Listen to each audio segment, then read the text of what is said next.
The dumbbell squat and press is a combination exercise that combines a dumbbell squat and dumbbell shoulder press to target the quadriceps, glutes, hamstrings, and shoulders into one move. The downside to this combo move is since your quadriceps are much stronger than your shoulders will burn out before your legs do.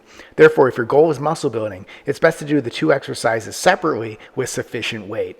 However, if you're short on time and looking to hit your full body with one move, this can be a good option. Here's how to do it correctly. While holding a dumbbell in each hand at your shoulders, stand with your feet shoulder width apart. Raise the dumbbells up to your shoulders using a neutral palms facing each other grip.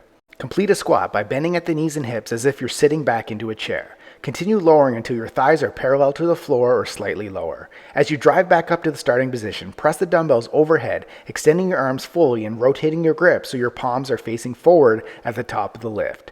Lower the dumbbells back to your shoulders while rotating the dumbbells back to the neutral palms facing in grip as you immediately lower into another squat. To make it easier on your shoulders, you can also keep a neutral grip throughout the movement, or if you have more mobility, you can keep your palms facing forward for the entire exercise. Continue to repeat the squat and press movement for reps while maintaining control throughout the exercise. Don't stop learning now. Click this video to master the next move with perfect form while avoiding the most common mistakes.